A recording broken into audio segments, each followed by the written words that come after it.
नमस्कार मैत्रिणींनो. नमस्कार. आज 8 मार्च जागतिक महिला दिनाचे औचित्य साधत तिला भेटताना या सदरातून आपण आज तिला भेटणार आहोत. तिला म्हणजे नक्की कुणाला हा प्रश्न नक्कीच तुम्हाला पडलेला असणार आहे, तुलाही पडलेला असणार आहे. तर मैत्रिणींनो, या प्रश्नाचं उत्तर मी तुम्हाला देते. खरं तर ती म्हणजे स्त्री रूपातील प्रत्येक शक्ती, अवघं विश्व व्यापून दशांगुळे उरलेली अशी ती. तिचं अस्तित्व कुठे नाही हा प्रश्न जर आपल्याला पडला तर विश्वात किंचितही जागा अशी आपल्याला सापडणार नाही की जिथे तिचं अस्तित्व नाही किंवा ती नाही. खरं. अगदी आपल्या पायाखालची जमीनच घ्या ना, तिच्याशिवाय आपण आधांतर आहोत. हो. आणि इथूनच तिच्या अस्तित्वाची जाणीव आपल्याला होते, तिचं जीवनातलं महत्व आपलं अधोरेखित होतं. अशा या विश्वव्यापी तिला ब्रह्मदेवाने जीवनिर्मितीचे वरदान देऊन तिचा सन्मान केलेला आहे. अर्थात काही देणं आलं म्हणजे काही घेणंही आलंच होतं, निसर्ग नियमच आहे. अगदी बरोबर. या ब्रह्मवरदानाने तिच्यावर काही प्रमाणात नक्कीच मर्यादा आलेल्या आहेत, पण ती इतकी लवचिक आहे की त्या मर्यादांवर मात करून ती आकाश कवेत घेऊ पाहते.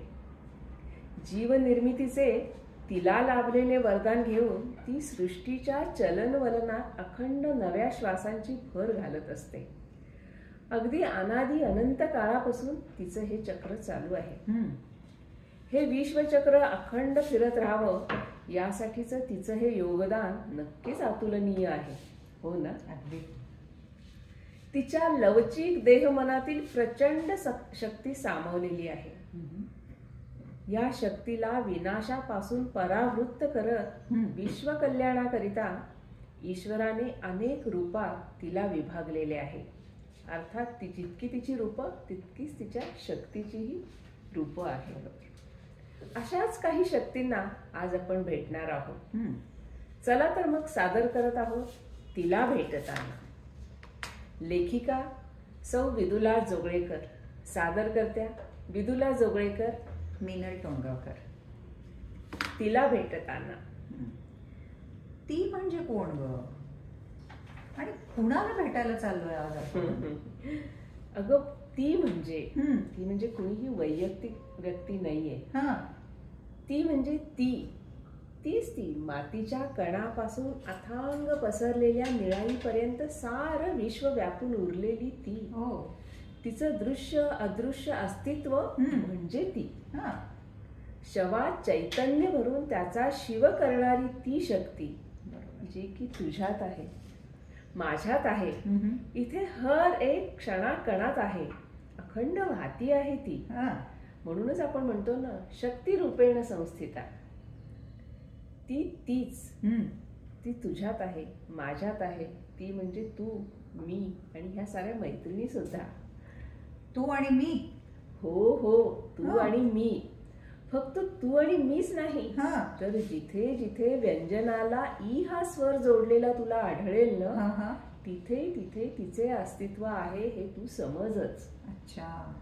अगदी सूक्ष्मात चालणारी जी मुंगी असते ना, ते आकाशातील अंधार उजळवणारी चांदणी घे. लोकलोकती चांदणी. ती केवढीशी छोटीशी दिसते आपल्याला इथून, पण अगं एक एक चांदणी पृथ्वी एवढे आकारमान व्यापून आहे. इतकी तिची व्याप्ती मोठी आहे. बरोबर. खरंय. पण तिला भेटायचं म्हणजे करायचं काय? अगं काही नाही, फक्त तिला थोडंसं जाणून घ्यायचं, तिचं थोडंसं मागोवा घ्यायचा. अगं पण तो कशासाठी आणि काय होईल तिला जाणल्यानंतर? ती काय आजच भेटली आहे आपल्याला? अगं, ती तर कल्पांतापासून इथेच आहे, आणि नुसतीच आहे असं नाही, तर ती विश्वात इतकी विरघळून गेलेली आहे की तिला विश्वातून वेगळं काढायचं म्हणजे दुधातून साखर वेगळी काढण्यासारखं नाही का? किती कठीण काम आहे ते. किती छान उपमा दिलीस दूध साखरेची तू. कोणी लिहिली आहे ती? अशी ती. आणि अशी ती सारं विश्व व्यापून उरलेली ती आपण आज तिला थोडीशी गवसणी घालूच या. कारण तू जे प्रास्ताविक केलंय ना, आता माझी उत्सुकता फार ताणल्या गेलेली आहे. त्यामुळे आपण तिला आज गवसणी घालूया. नक्कीच. चल हा थोडं तिला बघूया, हा थोडं तिला ऐकूया, तिचा थोडासा मागोवा घेऊया. तिचाच एक अंश तुझ्या माझ्यात आहे, तो धागा दोघी मिळून पुन्हा नव्याने उजळूया. येशील? हो येईन की. पण आपण दोघी आहोत तरी कोण ग, ते आधी तू मला सांग. अगं तुला खूप चांगलं माहितीये आपण दोघी कोण आहोत. कोण? आठवून बघ. आठवणीत तुला आलं की लक्षातच येईल तू आणि मी कोण आहोत ते. हा मला आठवत आहे, आपण मागे खूप आधी कधीतरी बोललो होतो. Yes. तेव्हा तू मला म्हणाली होतीस की तू श्रुती आहे आणि मी आहे स्मृती. क्या बरोबर? बात. अगदी बरोबर. हा. आठवलं की नाही? स्मृती आली रे आठवण बाबा. म्हणजे अगं मी सांगणारी म्हणजे आठवणीतलं आठवून तुला मी ते सांगणारी आणि तू ते मी जे सांगते ते मनपूर्वक ऐकणारी. म्हणून तू ऐकणारी म्हणून तू श्रुती आणि मी आठवणीत ठेवलेलं तुला सांगणारी म्हणून मी स्मृती. बरोबर? किती छान एक्सप्लेन केलंस. वा. अगं त्या काळी काही लेखन साहित्य वगैरे काही अवेलेबल नव्हतं.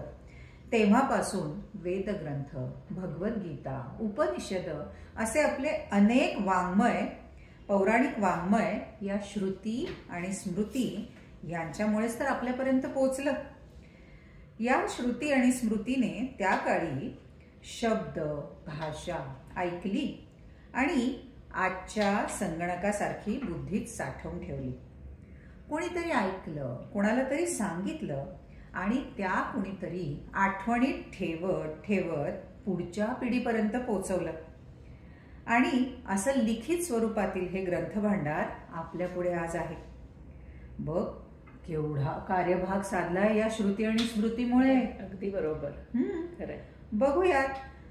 बघूया तर आपली आणि तिची ओळख किती जुनी आहे ती. चल तर मग पाहूया ती म्हणजे कोण. सांग बरं कोण. सांगू?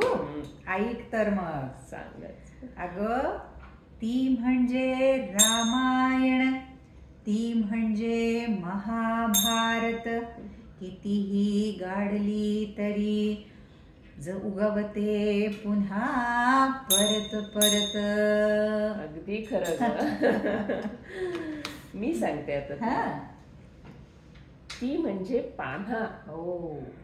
ती म्हणजे मांडीवरचा तान्हा. ती म्हणजे प्रसव वेणा. ती म्हणजे सहवेदना. हो फारच छान. आता तिचा अजून एक कंगोरा बघ. ती म्हणजे ऊब, ती म्हणजे मांगल्य खूब, ती म्हणजे वाह खूप, आणि ती म्हणजे मेहबूब. आता मी सांगते. ती म्हणजे वेणी आणि फणी. वा वा. ती म्हणजे गुलाब पाणी. ती म्हणजे अत्तरदाणी. ती तर सोनं 52 खणी. क्या बात. तिला विसरून कुठे जाणार. ती म्हणजे भाकरी, ती म्हणजे चाकरी, ती म्हणजे नोकरी आणि ती म्हणजे छोकरी. आता पुढचं ऐकशील. ती म्हणजे बहर. ती म्हणजे कहर. वा. ती म्हणजे बहर, ती म्हणजे कहर, ती म्हणजे घर, ती म्हणजे अगं आवर, अगं सावर, अगं आवर, अगं सावर. तिला वेळ दिला तरी तिचा आवरत नाही आणि एकदा जर ती कोलमडली तर पटकन सावरत नाही. खरंय खरंय. आता बघ जरा थोडस गमतीशीर. ती म्हणजे खास, ती म्हणजे लाज, वादळुरात पेलणारी, ती म्हणजे सागराची गाज. आता मी सांगते. ती म्हणजे वाट, ती म्हणजे सावली दाट. हा ती म्हणजे वाट, ती म्हणजे सावली दाट. हा भरात येऊन ओसरलेली ती तर ओहोटीची एक लाट. कितीदा तिला दाटून येतं पण ती व्यक्त होऊ शकत नाही. ती तिची सगळे भर ओसरून जातात असे. काय काय खरंच. सुंदर कल्पना आहे, इतकी समर्पक आहे ना. खरंय खरं. फार छान आहे. प्रत्येक तिची ही व्यथा आहे. अगदी अगदी. आता बघ वेगळं रूप आहे तिचं. ती म्हणजे संतांची ओवी, ती सृजन संवेदनशील कवी, मातृत्वाला जिव्हाळ लावणारी, ती म्हणजे अर्वाच्य शिवी. उद्रेकाचा तो मार्ग आहे शिवी ही. हो. आणि एवढा वाईटपणा घेऊन ती स्वतःच्या खांद्यावर तिने शिवीचा पेलून धरलाय. घेतलेला आहे, हो. पेलून धरलेला हो. आहे. खरंय का? खरंच आहे, तिचं हेही एक रूप आहेच आहे. आता पुढचं आहे जे की सगळ्यांचं आहे. तुझं माझं जगात कुठेही जा, हा. ही आहेच, तुला भेटणारच ती. हा ती म्हणजे वेल्हाळ. हा ती म्हणजे वेल्हाळ, ती म्हणजे पाल्हाळ. हम्म. मुक्यालाही वाचा फोडणारे, ती म्हणजे गप्पांचे गुऱ्हाळ. किती खरं आहे ते. आता जरा लढीवाळ रूप आलं बरं का तिचं. ती म्हणजे साडी, ती म्हणजे वेडी, ती म्हणजे साडीसाठी लाडी गोडी थोडी थोडी. नवऱ्यांना जमतंय का तिची लाडी गोडी लावल्यानंतर काही कशालाही नाही म्हणायला. अगदी बरोबर आहे, अगदी बरोबर आहे. आता पुढचं तिचं आध्यात्मिक रूप बघ आहे. हा हा ती म्हणजे मुक्ती, ती म्हणजे विरक्ती. हम्म. ती म्हणजे मुक्ती, ती म्हणजे विरक्ती. ती म्हणजे मायेची, मायेवरचीच आसक्ती. आता जरा शृंगारिक झाली हो, ना ती. बरं. ती म्हणजे शृंगार, ती म्हणजे ओंकार, ती म्हणजे बांगड्यांची किणकिण, आणि ती म्हणजे पैंजणांचा बात है. झंकार. फार अचूक साधलंस हा सगळं. आता थोडीशी तिची ग्रे साईड बघूया आपण. हा? ती म्हणजे बदनामी, ती म्हणजे बदनामी, ती म्हणजे व्याभिचारी. योगा भोगात अडकलेली ती तर एक कातर सुपारी. अडकीत त्या. तिला खूपदा अशा प्रसंगांना सामोरं जावं लागतं की जिथं योग आणि भोग समोरासमोर उभे ठाकलेले असतात. खरंय खरंय. आता ही घरगुती आली बघ, तुझ्या माझ्यासारखी साधी गृहिणी, संसारी गृहिणी.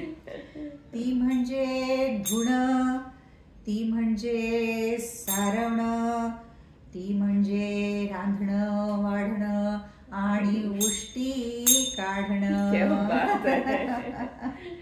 आता तिचं थोडस नाजूक रूप. ती म्हणजे नाजूक, ती म्हणजे साजूक. ती म्हणजे नाजूक, ती म्हणजे साजूक. ओके. विरजणाच्या थेंबाचे तिचे गणित अचूक. दही असं तसं लागता येत नाही. नुसतं विरजण घालून आंबट गोड मेळ साधावाच लागतो त्याला.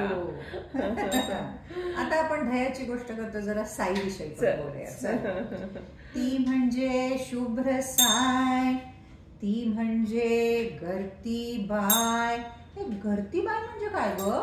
अगं घरती म्हणजे उत्तम गृहिणी. हा.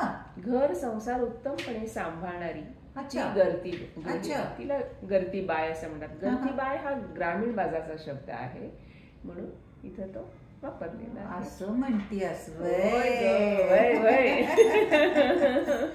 ती म्हणजे शुभ्र साय, ती म्हणजे घरती बाय, पाडसाला चाटून घायाळ करणारी, ती म्हणजे पाणावलेली गाय. एवढं मातृत्वाचं उदात्त हे उदात्त भाव आहे. खरंच आहे. आता एक थोडस खट्याळ, हलकं फुलकं. ती म्हणजे टाळी, बेटाळी. ती म्हणजे टाळी, ती म्हणजे गालावरची मोहक खळी. वाव. ती म्हणजे टाळी, ती म्हणजे गालावरची मोहक खळी. ती म्हणजे हाळी, हाळी म्हणजे हाक देणं. ती म्हणजे हाळी, ती म्हणजे आबोत उमलती कोळी कळी गुलाबाची. गुलाबाची. आता मर्यादा आली. हा. ती म्हणजे रेषा, ती म्हणजे भाषा, ती म्हणजे आल्हाद आशा निशेत लपलेली ती तर पहाट उषा. क्या बात आहे. आता थोडीशी तिचा आतली बाजू बघू. ती म्हणजे मोरी, हो. ती म्हणजे मोरी, ती म्हणजे चोरी. ऐस पैस ओसरीवर तिची चाले शिरजोरी. तिचं साम्राज्य आहे सगळं. अगदी वाला तिथे. अजून एक रूप आता. ती म्हणजे चाहूल, ती म्हणजे काहूर, उंबरठा जपणार तिचं एक पैंजण पाऊल. तर थोडीशी ती त्रासदायक कशी ठरते विशेषतः नवऱ्या लोकांना. ती म्हणजे ब्याद, ती म्हणजे ब्याद, ती म्हणजे वाद, ती म्हणजे साध, ती कधी बाईचा नाद. संसार उघडे पाडताय इतरांचे पण खरंय. ती म्हणजे नाळ, ती म्हणजे माळ, तिच्या मायेचा पडदा जगावर तिन्ही त्रिकाळ. ती म्हणजे गाथा, ती म्हणजे व्यथा, ती म्हणजे गाथा, ती म्हणजे व्यथा. तिच्या मायेची किंमत ठाऊक आहे का तुला? तिच्या मायेची किंमत मैत्रिणींनो तिच्याच गर्भातील लाथा. तिच्या लाथा कुणालाही लागलेल्या, तिला लागलेल्या लाथा कुणालाही दिसत नाही, कळत नाही. हा तिचाच अनुभव आहे. अगदी खरंय खरंय. ती म्हणजे भूक, ती म्हणजे चूक, ती म्हणजे सुख आणि ती म्हणजे धाकधूक. आता थोडस तिचं खट्याळ.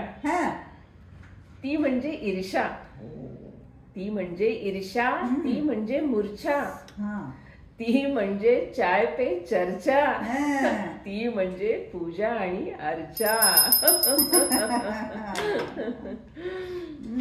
ती म्हणजे सुई, ती म्हणजे भुई, ती म्हणजे राई आणि ती म्हणजे घाई घाई.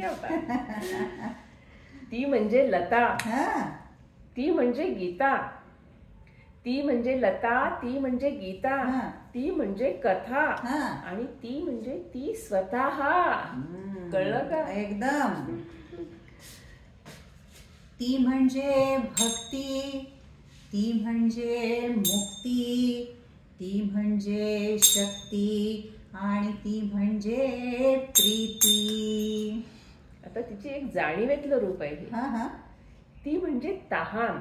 तहान ही जाणीव आहे. तहान लागलेली कळत नाही, दिसत नाही, कळते पण ती शक्ती आहे हे लक्षात. ती म्हणजे तहान. ती म्हणजे वाहन, पायाची चप्पल, ऊन काट्यापासून आपलं रक्षण करणारी ती म्हणजे वाहन.